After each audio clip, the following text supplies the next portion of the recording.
Hey guys, welcome to Simply Bitcoin, the channel that breaks down all the daily Bitcoin news from Twitter to meme review and software releases, and of course, our daily fails. But before we get started, drop us a like and subscribe. All right, we're going to kick it off with Clark Moody Dashboard. So, block height of 651,720. Bitcoin price of 10,652. Chain rewrite days 524. Total lightning capacity 1,100.36 BTC. Dude, 20 Bitcoin withdrawn from Lightning. Ouch.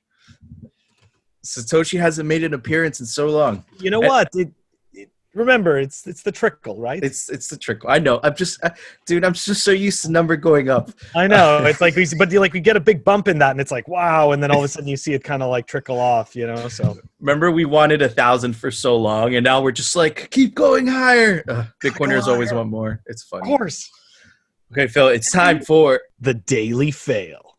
Shout out to fellow Bitcoin taco pleb, Psychedelic El Barto. So he goes, Shil Nye, the crypto guy, now known as Mike 9. Or is that 11? I always forget if the one is on the outside of the X. I think it's 11. It's 11, yeah. Yeah, it is. Kill me now. Okay. So for the noobs to, to Bitcoin and to quote unquote crypto. So this guy back in 2017, all right, shilled all kinds of shitcoins, okay, and shilled anything that anybody would pay him for. And then all of a sudden, when the bear market hit, this guy disappeared and then reappears as this dude.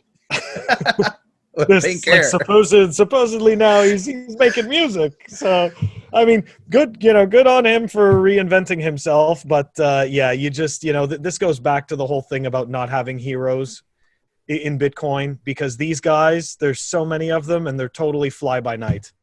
Yeah, 100%. So, don't have any heroes. Okay, I like that. All right, cool. Yeah. All right. So, Phil, it's time for the daily meme review. There we go. Okay.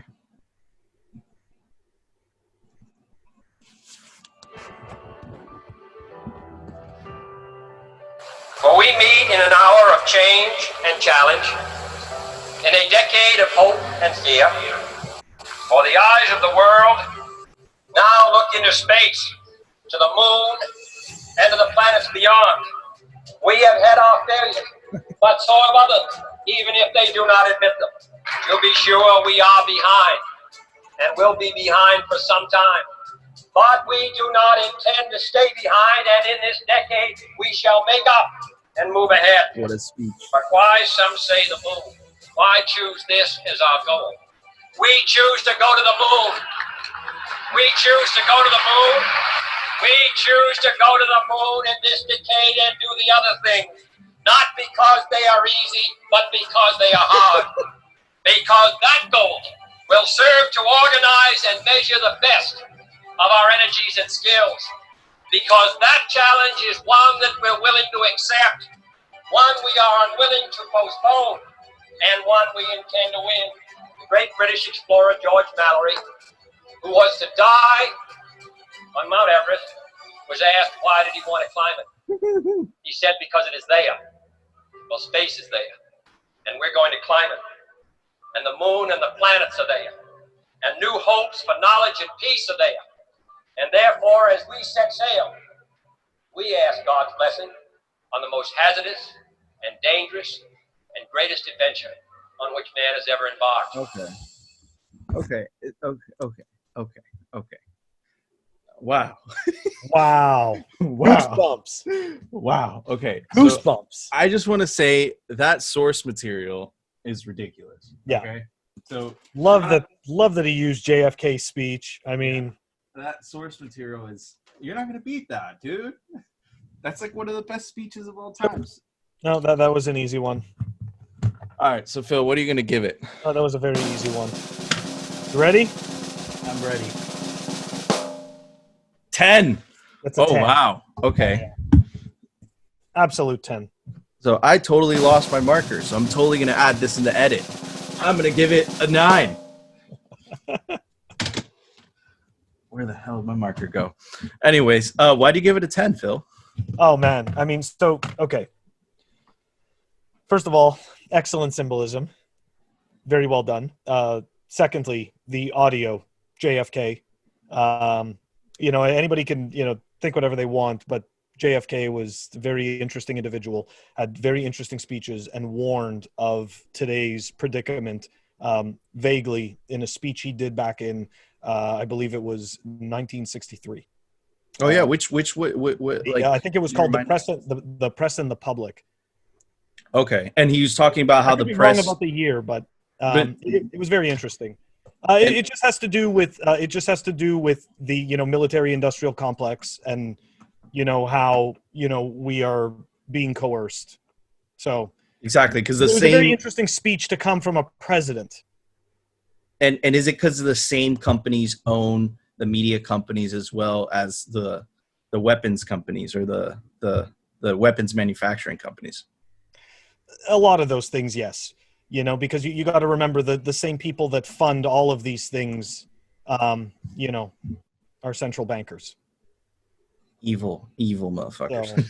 So, anyways, hey, look, with cheap money, man, you can buy almost anyone. Right? It's the symptom of fiat money. Yeah. Phil. So why'd you give it a 9? Dude, so Phil. Why not a 10? Phil, dude. Because it was a little stretched out. But it did make it, dude, it didn't make me laugh. But you know what?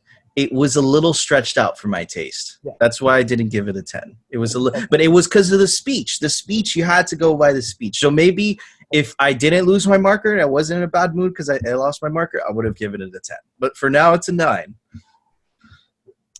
Tough. You're a tough guy. I guess I'm a tough guy. The environment has to be perfect. All right. It's true. It's true. Everything has to live up to the matrix.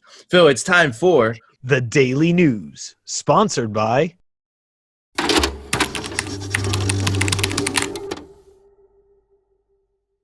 All right, dude. We got a lot of news today. So, man, hackers move more than 26 million in Bitcoin stolen from Bitfinex in 2016. So I don't know if you guys remember, but this was a huge hack, right? And a lot of people think that this is what started basically the Tether printing foray that we're still living in today.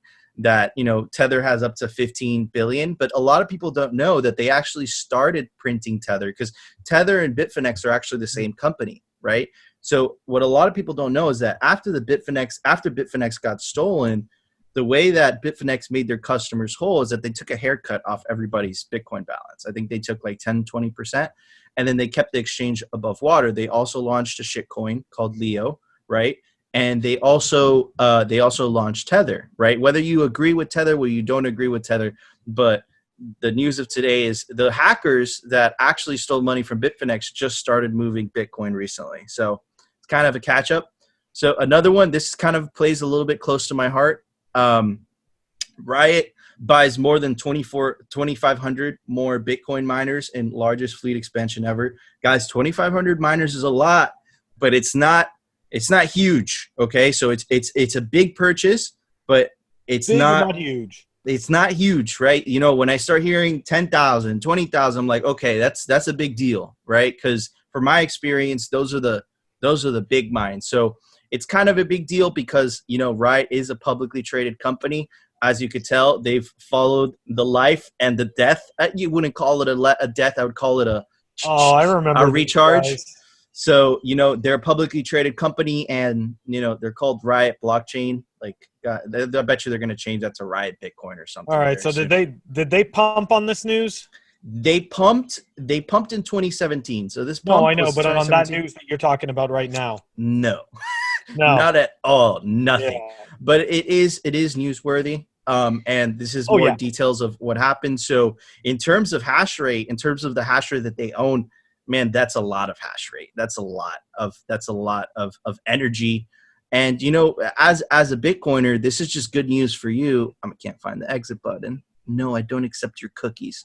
Okay. So this is just good for news as for Bitcoiners because, man, the more hash rate, the better, right? So, and this kind of has, a history of how much of the purchases of miners. So okay, I take it back. They are a big mining company because they bought 1,300 S19s in August 2020. The S19 is the latest ant miner from Bitmain.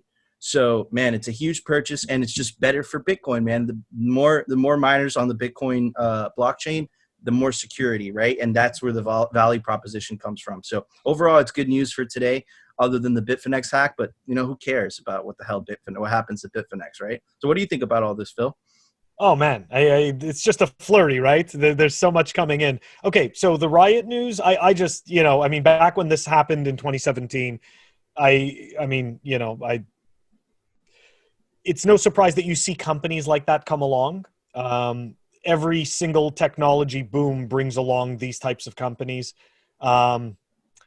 I personally, you know, I mean, it's great that they're buying this stuff. If they stick true to the vision and they really believe in this, then fantastic. I just don't place too much importance in companies like that. But in terms of the Bitfinex news, like you said, I mean, you know, you're not supposed to be keeping your Bitcoin there anyways. So, exactly. It's a lesson. It's a lesson, you know, don't keep not your keys, not your Bitcoin. So, but one thing that's interesting, right? Those hackers are moving I'm wondering though, where are they moving the Bitcoin to? Is it going to wallets or is it going to exchanges? So I'm sure that they're going to start, like, for lack of a better word, they're going to start I wouldn't even want to use exchanges are wallets, but yeah, they're all wallet, but I wouldn't use the word laundering. But so usually when they start moving the money, they'll start branching out. So like if it's $1,000, if it's 1,000 Bitcoin, they'll start separating into addresses of 10, because that way it's a lot easier to launder, and that way it's a lot easier to coin join if they want to go down that path. From what I've noticed, usually hackers, they tend to do everything. So they'll tend to send some money to exchanges. They'll tend to coin join some money. They'll tend to, and a lot of that money actually gets blacklisted and it does get frozen. But a lot of it trickles through, gets through the net, right? Yeah. So I'm suspecting that's what they're starting to do. You know, because once they start moving that you know, from the address that's stolen, once that starts moving, you know, they'll start this process of just branching out all of that Bitcoin, right? So I suspect that's what they're doing, Phil. Interesting. It's going to be interesting to see what happens. Right. I love the Bitcoin blockchain. You know, everything happens there. People get married, hacks, all the Bitcoin history is right there. And, you know, going all the way back to the Genesis block, Satoshi's message. Phil, there's a huge software release today. And actually today there was a very big software release today. So why don't you tell us about it? Software releases. Yeah, we're going to take a look right now. We've got Blue Wallet version 5.6.1 was released today. Pay join support, which is BIP78. Updated translations on it, and some bug fixes. We are going to post that down below. Awesome. Dude, that's a huge update from Blue Wallet, man. Yeah, Blue Wallet, I like it. I used it. I have it connected to my Electrum server. I also figured out how to use it as a watch-only wallet for my hardware wallet. So that was cool. Yeah, Thank man. you, Nico. They're killing it. You okay, that's cool, man. I love that. All right, anyways, more bromance. Anyways, dudes, thank you so much for watching another episode of Simply Bitcoin. Man, thank you. If it wasn't for you guys, we wouldn't be here. And of course, if you liked the video, guys, don't forget to like and subscribe. And of course, tune in tomorrow for another episode of Simply Bitcoin and no freaking shitcoins. No shitcoins.